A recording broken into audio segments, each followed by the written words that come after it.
जी, अस्सलाम वालेकुम। उम्मीद है कि आप तमाम दोस्त खैरियत से होंगे। मार्केट ने तो जो हम कल जिस सपोर्ट के हवाले से बात कर रहे थे, आज उसको ब्रेक किया है। बहुत ज़्यादा सेलिंग प्रेशर रहा। आज कंटिन्यूटी जो है डिप्रेशन की, वो बढ़ती ही चली जा रही है। खबरें जो हैं वो नेगेटिव बहुत ज़्यादा हैं और जिस तरह से वो खबरें आ रही हैं, शायद अब ये नेगेटिविटी जो है, ये मज़ीद कंटिन्यू करेगी। इंशाल्लाह खबरों पर जो है वो नज़र दौड़ाने की कोशिश करेंगे और इसके साथ जो है जो रिज़ल्ट का सीज़न जो है वो जारी है, उस पर भी इंशाल्लाह जो है वो बात करने की कोशिश करेंगे। आज मार्केट ने जो है वो जिस सपोर्ट के ऊपर नज़र रख के हम बैठे थे, वो तो मार्केट ने आज कर दिया ब्रेक। तो ज़ाहिर-सी बात है जी कि जब तक कोई चीज़ सपोर्ट पर नहीं रुकेगी तब तक यकीनन नई एंट्री जो है वो नहीं बनाई जा सकती। तो कैंडलस्टिक के हवाले से इंशाल्लाह डिस्कस करने की कोशिश करेंगे कि अगर नई एंट्री बनानी है तो उसके लिए हमें किस लेवल का इंतज़ार करना होगा। स्टॉक मार्केट में जब तक आप लेवल्स की कन्फर्मेशन के हवाले से काम नहीं करेंगे, यकीनन उसमें डिप्रेशन जो है वो जारी रहेगा। आगे चलते हैं जी। डिप्रेशन के बावजूद भी अगर आप छोटी कंपनीज़ के पॉइंट ऑफ व्यू से बात करेंगे या जिन कंपनीज़ का थोड़ा रिज़ल्ट अच्छा आया है उनके हवाले से बात करें तो आज एक लंबी लाइन है तकरीबन कोई 17 कंपनीज़ जो है बल्कि इससे पहले मैं जिस वक़्त देख रहा था उस वक़्त मार्केट ओपन थी, तो 20 से ज़्यादा कंपनीज़ जो थी वो अपर कैप पर थी। तो साथ-साथ ये चीज़ आप ज़रूर ज़हन में रखिएगा कि अगर आपके पास कोई ऐसी ऐसी किसी कंपनी के शेयर्स मौजूद हैं कि जिसमें मूव जो है वो बन रही है, तो उसमें साथ-साथ प्रॉफ़िट टेकिंग करना ना भूलिएगा। ये ना हो कि आपके स्टॉक में से वो सारा का सारा प्रॉफ़िट जो है वो दोबारा से निकल जाए, जिस तरह से डिप्रेशन जारी है, तो फिर यकीनन आपके हाथ में कुछ नहीं आएगा।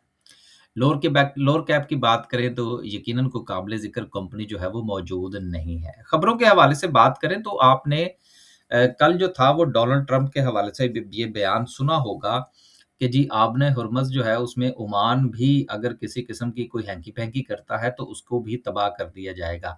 एक तो ये खबर जो थी इसने बड़ा जो है वो ऑयल मार्केट को पुश किया, ऑयल प्राइसेज़ जो है वो फिर दोबारा 90 को टच करना शुरू हो गई हैं।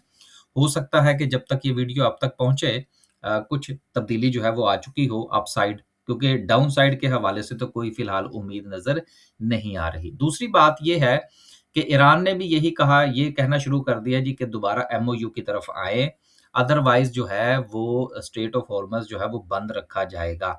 देखिए 2 चीज़ें जो हैं जंगी पॉइंट ऑफ व्यू से वो बड़ी अहम होती हैं। एक तो ये जो जिस वक़्त इस किस्म की धमकियाँ लगनी शुरू हो जाए ना, तो इसका मतलब ये होता है कि आएँ और बैठकर बात करें।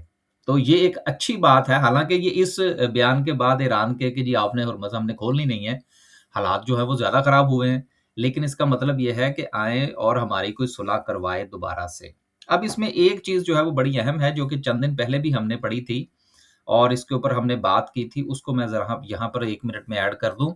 कि आपने ये देखा होगा कि अब यमन के अंदर हालात ख़राब होना शुरू हो गए हैं। क्योंकि वहाँ पर जो हौसी हैं, जो कि रेड सी के पॉइंट ऑफ व्यू से एंगेज करना चाह रहे थे सऊदी अरेबिया को, उनको भैंटा लगना शुरू हो गया है। इसका क्या मतलब है? इसका मतलब ये और वो भैंटा आपको पता है कौन लगा रहा है? सऊदी अरेबिया तो लगा नहीं रहा। तो वो यमन जो है वो इतना स्ट्रॉन्ग कहाँ से हो गया? तो अब जो सारा का सारा सिनेरियो जो बन रहा है, वो बेसिकली आबनाए हुर्मुज़ जो है, इसको अभी मज़ीद लिंगर ऑन किया जाएगा, जिससे ईरान जो है, उसको मज़ीद टाइट किया जाएगा, ओमान को भी टाइट किया जाएगा और ऑयल की जो एक्सपोर्ट है, वो यूएसए से होंगी और दूसरी तरफ जो अरब कंट्रीज़ हैं, वो भी आबनाए हुर्मुज़ के ऊपर अपनी मज़ीद इन्हिसार जो है, वो कम करने की कोशिश कर रही हैं। लिहाज़ा ये जो पीक इस वक़्त लग रही है, मुझे उम्मीद है कि इसके बाद इंशाल्लाह कोई ना कोई परमानेंट सॉल्यूशन जो है, वो इसका निकल आएगा। लेकिन इस दौरान जो मार्केट को रगड़ा लगेगा और जो मार्केट में लोग मौजूद हैं, उनको रगड़ा लगेगा, उसके लिए हमें कैंडलस्टिक के पॉइंट ऑफ व्यू से जो मैं बात कर रहा था, उसको हम डिस्कस करेंगे कि कहाँ पर जो है वो हमने एंट्री बनानी है। अगली खबर जो है उसकी तरफ चलते हैं। पेट्रोल प्राइसेज़ जैसे ही ऊपर बढ़ी दुनिया के अंदर ऑयल प्राइसेज़ इंक्रीज़ हुई, पाकिस्तान में भी उसका इंक्रीज़ हुआ और महँगाई का जो तूफ़ान है वो आया चाहता है। उसमें 2 चीज़ें बड़ी इम्पोर्टेंट हैं। नंबर 1 कि एक तो ऑयल प्राइसेज़ जो हैं वो इंक्रीज़ हुई हैं, हर चीज़ के ऊपर उसका जो है वो इम्पैक्ट पड़ेगा और दूसरी चीज़ ये है कि आईएमएफ के कहने पर हुकूमत ने सपोर्ट प्राइस जो थी गंदम की वो नहीं दी थी। जिसकी वजह से और ना ही इन्होंने ख़ास जो है वो अपने ज़खायर जो थे वो बनाए थे। अब फट गया है फड्डा। क्योंकि गंदम जो है वो हो गई है शॉर्ट। अब हुकूमत ने ये फैसला किया है कि इसको इंपोर्ट किया जाएगा। अगर इंपोर्ट किया जाएगा तो फिर लोकली जो है अभी जिस तरह से प्राइस बढ़ रही है, इसमें शायद कुछ ब्रेक लगे, लेकिन चूँकि हमारा ये बेसिक फूड है, तो इसके बाद महँगाई में जो इज़ाफ़ा है वो लाज़मन होगा, जो कि जिस तरह से अभी हम पिछले दिनों बात कर रहे थे कि हुकूमत का ग्रोथ का प्रोग्राम है और यही वजह है कि अगर आपने हुर्मज़ के हवाले से ऑयल प्राइसेज़ थोड़ी-सी बेहतर रहती हैं, तो बाकी अगर इन्फ्लेशन थोड़ी-सी बढ़ती भी है, तो इसके बावजूद भी हुकूमत जो है वो इंटरेस्ट रेट को नहीं बढ़ाएगी और इंटरेस्ट रेट इसी तरह से कंटिन्यू करेगा, जो कि मार्केट के लिए पॉज़िटिव न्यूज़ होगी। लेकिन अगर ऑयल और गंदम ये दोनों चीज़ें अगर ऊपर की तरफ चल निकलती हैं, तो फिर हुकूमत के लिए इंटरेस्ट रेट को यहाँ पर रोकना मुश्किल होगा, जो कि नेगेटिव होगा हमारी मार्केट के लिए। ये चीज़ें हैं जिनको कि अगर आप आपस में एक-दूसरे के साथ इंटरलिंक करेंगे, तो फिर इंशाल्लाह काफ़ी चीज़ें जो हैं वो समझ में आ जाएँगी। आगे चलते हैं जी, कुछ रिज़ल्ट का सीज़न है जिसमें पहला रिज़ल्ट जो है वो चेराट पैकेजिंग का है। और इसकी ईपीएस जो है उसमें बहुत अच्छा इज़ाफ़ा हुआ, डबल हो गई है इसकी ईपीएफ ₹7 26 पैसे से इसकी ईपीएस बढ़कर जो है वो ₹13 26 पैसे हो गई है। वैसे पूरा 26 पैसे का फ़र्क है। अगला रिज़ल्ट जो है वो फ़ास्ट केबल का है, इसका भी रिज़ल्ट बहुत अच्छा आया है और इसकी जो ईपीएस है वो ₹1.97 से बढ़कर ₹3.28 हुई है, जो कि एक बहुत बड़ा इंक्रीज़ है। इसके बाद जो आखिरी रिज़ल्ट है, वो है स्पेल का और इसके जो प्रॉफ़िट्स हैं वो 9% ड्रॉप हुए हैं और इसकी ईपीएस जो है वो ₹6.60 से कम होकर ₹6 रही है। वैसे कोई इतना बड़ा फ़र्क नहीं है। दूसरी तरफ अगर आप देखेंगे तो इस शेयर की प्राइस भी काफ़ी हद तक जो है वो नीचे आई है। लेकिन फिर भी इसकी जो ईपीएस है, वो कंपैरेटिवली बुरी नहीं है, एक बात। और दूसरी चीज़ ये है कि आपको पता है कि ये जिस तरह के मुख्तलिफ़ किस्म के जो पार्ट्स हैं वो ये बनाते हैं, तो दूसरी तरफ जो सेल्स हैं, जिस तरह से महँगाई में इज़ाफ़ा हो रहा है, उसकी वजह से तो सिर्फ़ इस कंपनी की मैं बात नहीं कर रहा, ओवरऑल ही आपको आने वाले दिनों में कुछ थोड़ा-सा सेल्स जो है वो ड्रॉप होती हुई नज़र आ सकती हैं। लेकिन स्पेशली अगर मैं इस कंपनी के पॉइंट ऑफ व्यू से बात करूँ, तो क्योंकि बहुत सारे लोग इसमें इंटरेस्टेड थे और उनकी यकीनन उम्मीदें भी होंगी, लेकिन रिज़ल्ट जो है वो इतना बुरा नहीं आया।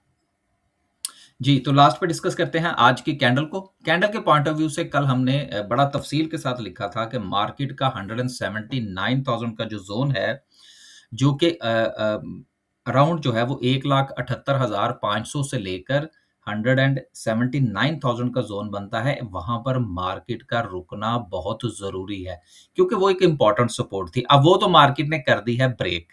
आज सेलिंग प्रेशर जो है वो कंटिन्यू कर जो है वो किया।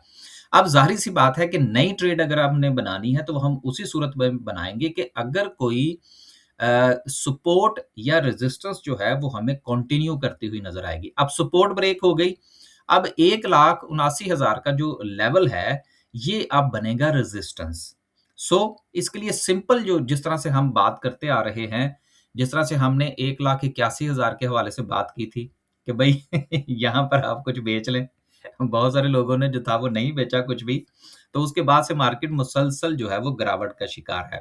अब जिस ज़ोन में हम बात कर रहे थे वो था 1,78,500 से लेकर 1,89,000 का ज़ोन। उसको ब्रेक करने के बाद मार्केट में सेलिंग प्रेशर कंटिन्यू कर रहा है। पॉज़िटिव न्यूज़ फ़िलहाल कहीं से कोई नहीं आ रही, जिस तरह से हमने शुरू में तफ़सील के साथ बात कर ली है।